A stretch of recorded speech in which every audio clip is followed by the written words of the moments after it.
সেই মানুষ প্রকৃত অর্থে সুখী মানুষ, ধনী মানুষ, একই সাথে আল্লাহর প্রিয় মানুষ, ভালো মুসলমান, যে প্রত্যেকটা অবস্থাকে সে ওয়েলকাম করে, আলহামদুলিল্লাহ বলে। দুনিয়াতে সবকিছু যদি মন মতো হয় তাহলে এটা তো জান্নাত হয়ে যাবে। সবকিছু মন মতো হবে না।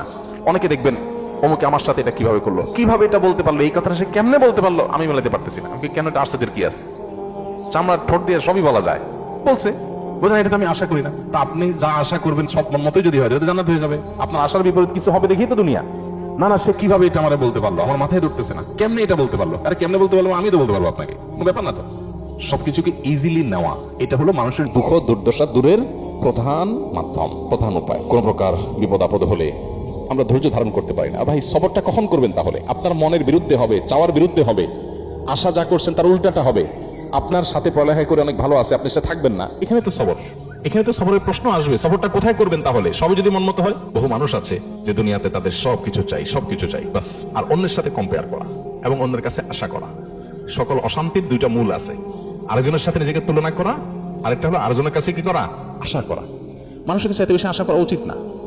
স্বামী হোক, স্ত্রী হোক, ননদ হোক, দেবর হোক, শ্বশুর হোক, শ্বশুরবাড়ি হোক, এমনকি বন্ধু বান্ধব হোক। আপনার স্ত্রী, তিনি হয়তো রান্না বাড়া ভালো পারেন না, আপনার মনে দুঃখ, কিন্তু তার চরিত্রটা ভালো। আরেকজনের বউ রান্নাটা মাশাআল্লাহ একের, কিন্তু চরিত্রটা 2 নম্বর। আপনার বউয়ের চরিত্রটাও ভালো, রান্নাটাও ভালো, হয়তো চেহারা ছবি ভালো না। আরেকজনের বউর চেহারা ছবি অনেক সুন্দর, কিন্তু বড় বড় রোগ সে বহন করে বেড়াচ্ছে, লাখ লাখ টাকা যাচ্ছে, তার বাঁচা মারা মানে একটা ধোঁয়াশার মধ্যে আছে। আল্লাহ তাআলা আপনার স্ত্রীকে সুস্থ রেখেছেন।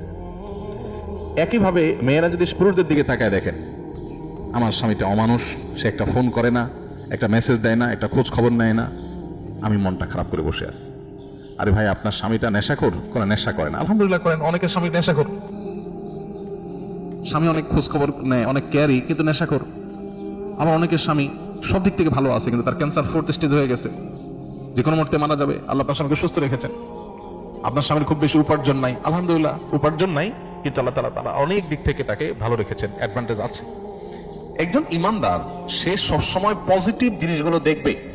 শেখ মোহাম্মদ মুতাওয়াল্লিয়া শাহরবি, মিশরের একজন বড় স্কলার, কোরআনে কারীমের একজন বড় মুফাসসির, তার একটা ছোট স্ট্যাটাসে তিনি লিখেছেন যে কারোর ঘর যদি চুরি হয়ে যায়, চুরি হয়ে চোরে সব নিয়ে যায়, সব বলতে যা যা নেওয়া গেছে, তারপরও সে ঘরে ঢুকে যদি দেখে যে খাটটা আছে, আলমারিটা আছে, আলমারির ভিতরে সব নিয়ে গেছে, আলমারিটা আছে, সে আল্লাহর কাছে শুকর আদায় করবে, যাক ভারী ভারী জিনিসগুলো নিতে পারে না, আল্লাহ শুকর, এগুলো চোরে নিতে পারে না। এগুলো যদি নিয়ে যেত আমি কি করতাম?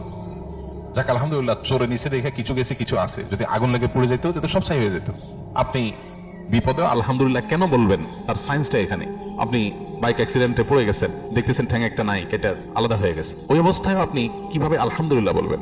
কিভাবে আপনি পরিতৃপ্ত থাকবেন, আল্লাহ শুকর আদায় করবেন? সায়েন্সটা কি? সায়েন্সটা হলো আপনি দেখবেন যে